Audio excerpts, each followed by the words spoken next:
pretty familiar one. Definitely join me if you'd like. Oh, beautiful, for spacious skies, for amber waves of grain, for purple mountain majesty, above the fruited plain. America, America, God shed His grace on thee, and crown thy good with brotherhood from sea to shining sea. Let's do that again. And crown thy good with sisterhood from sea to shining sea.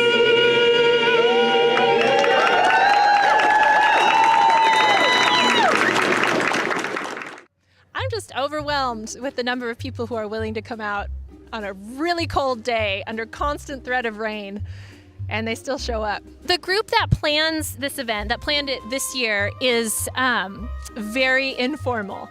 We will get together probably again in November to plan the 2019 Women's March, and hopefully we'll have some amazing voting success at that point to point to and say, see, women's power matters.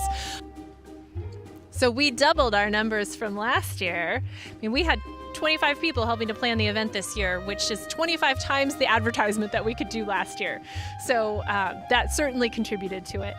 And I think too, people knowing about it, knowing that this happened last year, it was such short notice in 2017 that people ended up going to Sacramento or San Francisco. And this year, I think a lot of people thought, hey, it's happening here in Redding. I should stay in Redding. This is where my home is. This is where my community is. And it's important to make a statement where you live. So it doesn't end today. The Women's March is important to show that we're all in this together. But there's another 365 days until the next Women's March. And yes, we will have a next Women's March. I would say volunteer for something you're passionate about. Whether it's the animal shelter or whether it's women's health specialists, it's really important to take action and make those relational connections that keep you here and keep your heart here. And really, in the end, it keeps our resources here and builds our economy and builds our local capacity as well. Because as a rural community, we can sometimes feel like we don't have the resources that we need to do better. Today showed me, and I hope it showed everyone, that that is not true. We have everything we need here in Redding to make this place a place we all feel welcome in.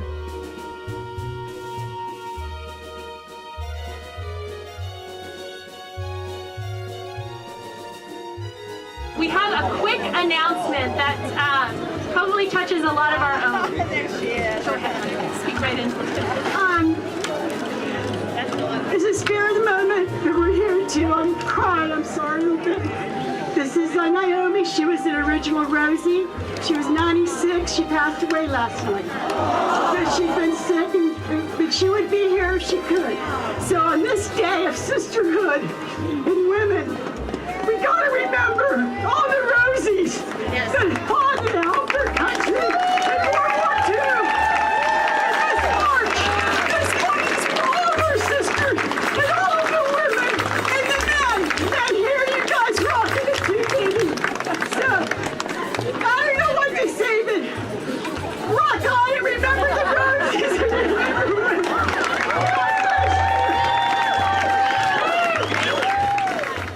So I've decided that in order for me to make my voice heard, I'd come up with a hashtag of my own.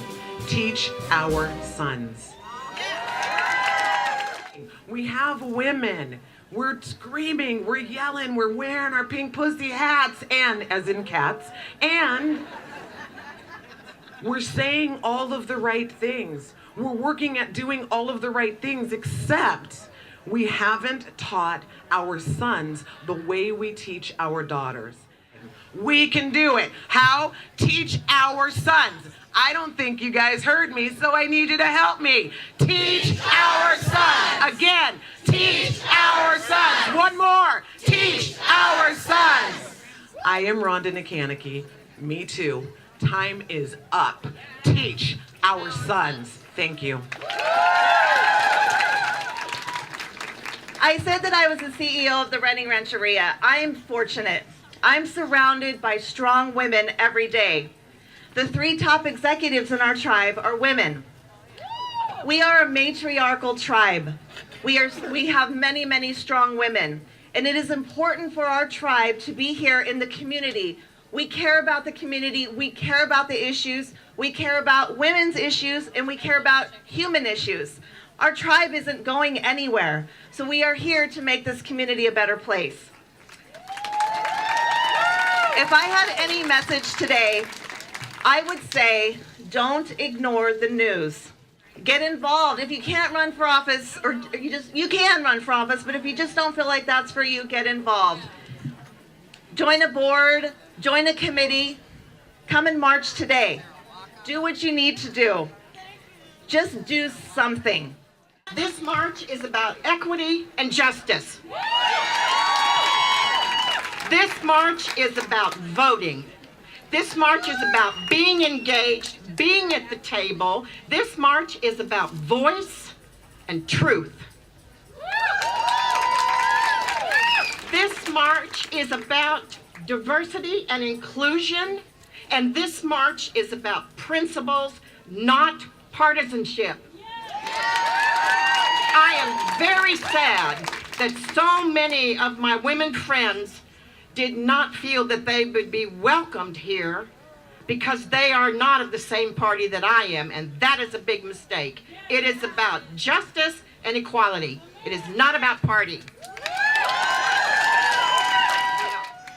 But you know, as a white woman, a privileged white woman, I must stop in my tracks right now and make sure that I fully recognize that there are lots of women who had a much tougher road than I ever did. The voices of women in the LGBTQ community. The voices of Native American women. Like the Wintu who own this very land that we are now standing on. Like the women, the Black and Latina women who have lived way too much of their life in silence. All of these voices must be part of the strong song of strength that we have here today. It's not a white song. It's not a black song, a Latina song, a gay song. It's a song of femininity. It's a song about the strength of women. All right, so our SEIU and other parade monitors are headed that direction. So as we move to our march, it's not raining yet. So woo-hoo! March with joy and with safety. And as you head out, we'll have a little bit of music.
Shasta Ferguson, and I'm here because I think that to not be here would indicate complicity in what I consider kind of madness that's going on right now. And to be honest, that's a burden and a guilt that I'm simply not willing to carry.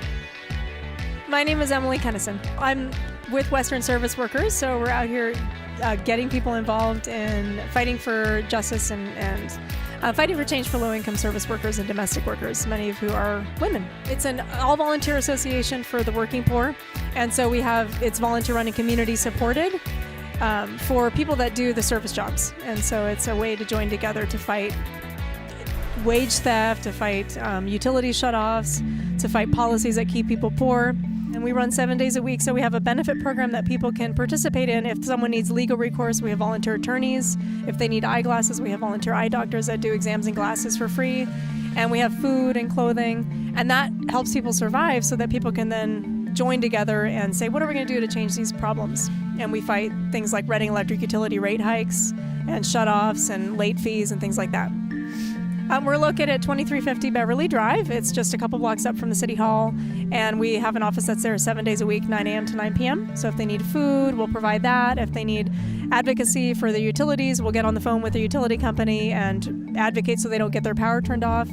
And if they need help with legal, we'll have attorneys that, do legal advice for their cases. And then we have advocates that'll fight on their behalf. Our phone number is 244-0968, 244-0968. We don't have a website. It's grassroots, 7 days a week, all volunteer run. I thought it was a great turnout. Everyone I talked to wanted to get involved and do something because you can't just have one day. It has to be ongoing. It's a process, and it's not just a march that's needed, but we have to join together on a 365-day-a-year basis. So that's what we're here for.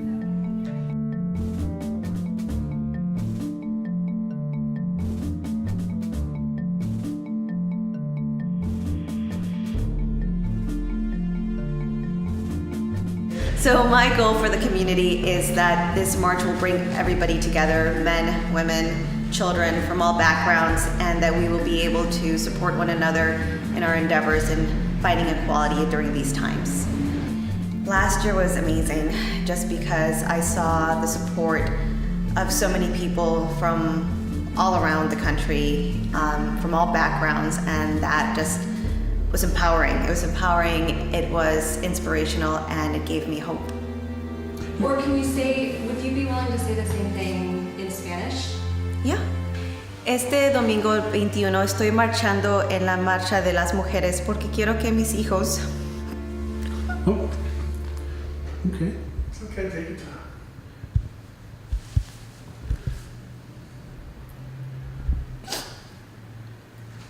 You want to take 5? I'm good. This is why we're marching, you guys. Yeah, it is. The guts of speaking in your own language, that was pretty powerful for me. Yeah. That's hard to do. Don't feel like you have to do this. It's kind of a big ask. Okay, it's why I'm working it. Yes. And what we want to do is have you express to other people that they are welcome to this event. And so, why did you get all emotional the first time? Because I think part of the reason is that, especially here in Reading, I felt it a little bit more since moving. I don't feel like, there's like a lot of Hispanics here. Mm-hmm. And I feel like people do look at you, And I have a friend who lives up in Bernie, and she's German, and she has 4 little girls. And I met her here in Reading, and she told me, she's like, when I talk in German to my little girls, she's like, nobody blinks an eye. She's like, on the contrary, they say, oh, it's so cute that you're teaching your girls German. She's like, but I've seen it. She's like, you talk Spanish to your boys or to anybody else, they'll tell you, speak in English. She's like, it's not cute if you speak German. She's like, but if you're white like I am, she's like, and you're speaking German to your kids, it's acceptable. And that's deep. Man. I'll tell you what the Women's March did for me last year is that it did empower. Like I said, it empowered because then I said, you know what? I can't be quiet, because if I'm quiet, then I'm not helping anybody else around me. So I actually do feel not scared anymore, should I say, to talk in Spanish to my boys, like when I'm out in public or anything, because I have every right to speak to them in Spanish if I want to, So I think definitely when he got elected, it definitely brought that morale down for a lot of months. And it was after the Women's March that I was just like, nope, you can't be quiet.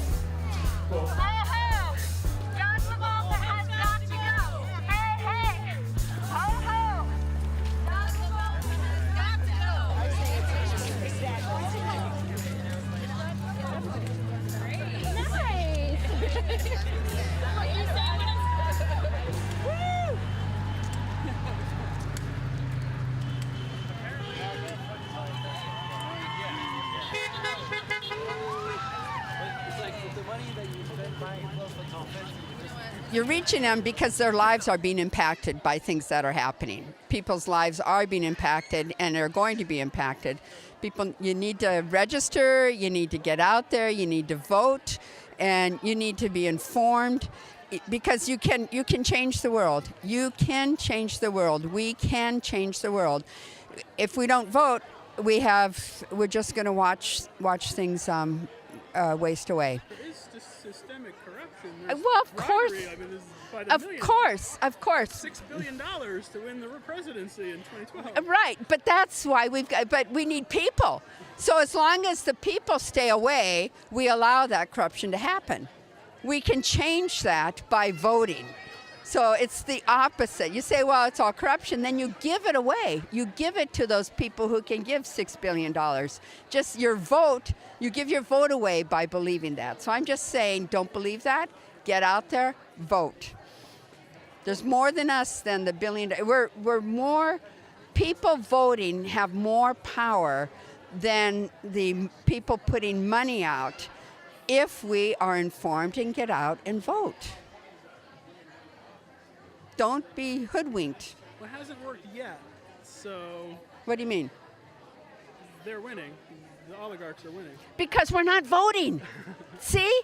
The oligarchs have convinced us that everyone's corrupt because they are corrupt, and so we give up. They are winning because we're giving up.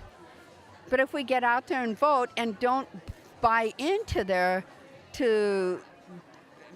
just false messages that come out, you know, we live with propaganda. Propaganda is very real. And when we can educate ourselves enough to identify that for ourselves and say, I want to find out what the real issues are. I want to find out what that candidate really thinks. Because you can do that. You can find out. Lazy. We can't be they lazy. care about their hair more than they care about mass murder and war. But we can't be lazy. We cannot be lazy. They are fundamentally lazy. People in general? Yes. But we've got to wake up. You know, we can be lazy and we can lose our country. We can lose our country by being lazy. So people have got to wake up. And people are waking up, you know. People are waking up. Here, I have 1,000 people here today in Reading. That's something. That was a good sign today. Yeah, that was really good today. So maybe things are turning around. Well, let's hope so. But the bottom line is people just have to get involved. They have to believe. They can make a difference. What would be a good example to tell them how people made a difference? I can't remember the numbers now, but in this last, all the special elections that have happened in this last year, the progressives are winning. You know, there's a lot of progressive people that have won elections. So that's an example. People get out there and vote, and we can get things back under hand. Anything else to continue that thread there? No, that's good. Yeah. Okay. Well, thank you. Yeah. All right. It's got me going a little.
also the North State Women's Health Native Youth Network. So we're out here to stand in solidarity and bring to light the issues that we have been facing as people of color, women of color, Indigenous women for a long, long time, and standing in solidarity with everyone else, uniting to bring awareness to abortion access, talking about violence against women, talking about LGBTQ rights, and just letting folks know that we've been fighting this fight all along, and we're here to continue to speak to those injustices.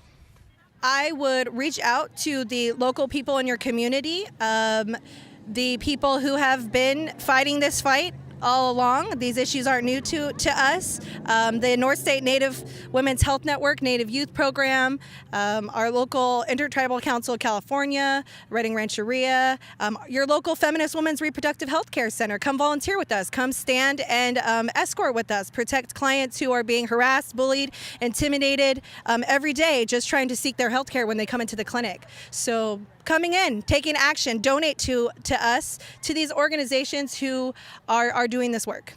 We are women's health specialists. We're located on 1901 Victor Avenue, and we are open Monday through Friday from 8:30 till 5 p.m. And if you'd like to volunteer, you can contact me directly, Danielle BREWSTER, and yeah. A lot of times people don't respect the way that things were for tribal people and how they learned traditionally, and so now we're trying to bring those cultures and traditions back and teach them to our youth, to teach, morals, respect. And a big thing is about respecting women. And, Native women are held very high within tribal communities. They're leaders, they're mothers, they're life givers. And so we're just trying to teach our younger generation and bring that back to make wellness in our community, in our traditional tribal communities. They're still coming. They didn't have any trouble in getting For survival.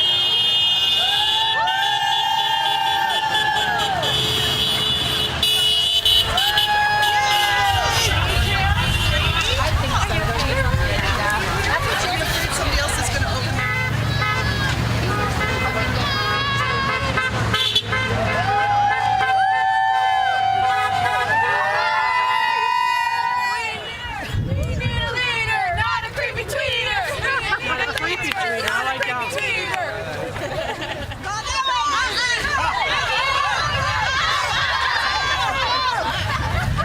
It's not about one person. It's about diversity and recognize the importance of equality.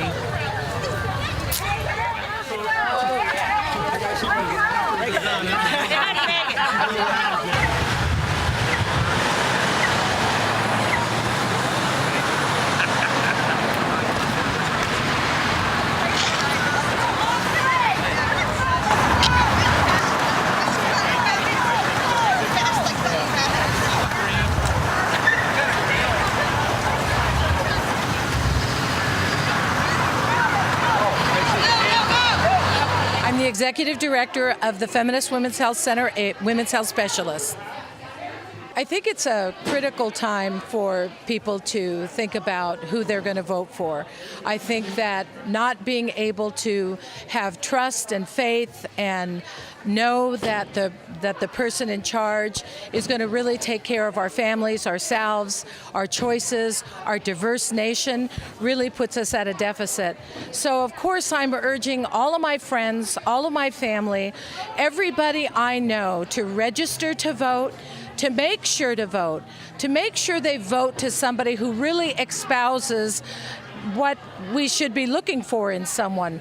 I think voting is the way that we fill offices, and if we are not if we're not engaged, we can't expect there to be a good outcome. So we have to actually be engaged, and we have to get people to the voter to polls. The United States government, via the U.S. Department of Health, defines sexual assault as any non-consensual, forced, or coerced sexual action or behavior. This includes rape, attempted rape, sexual harassment, and molestation. If you or someone you know has experienced sexual assault as defined by the United States government, please raise your hand.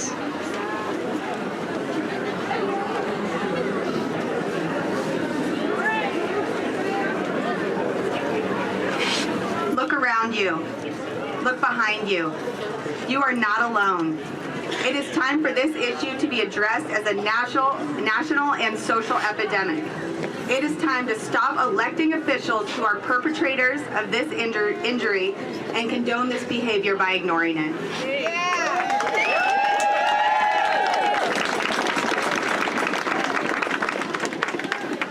Congressman LaMalfa has ignored the actions of his party leadership and his colleagues, implicitly supporting their actions. Women in our community aren't safe, and sexual assault perpetrators continue to be free, full members of our society. Take action now. Work to get women elected in local, state, and national office.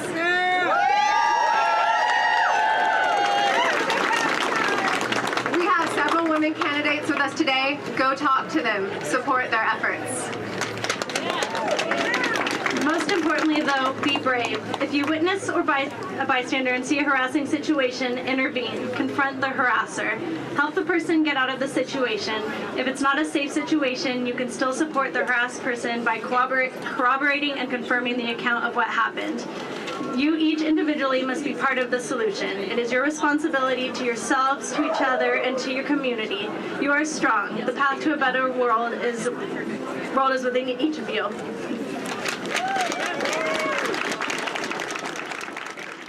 Seeing people speak on a stage always felt so foreign and so far away, and like they were so important and remote. And so seeing Rhonda and Tracy and Judy speak with such passion about and for and to our community was really just striking. That we here in our community have the capacity and have the tenacity and the skills to move each other to love and joy and to action. And it just, that changes your life when you see that from someone you know.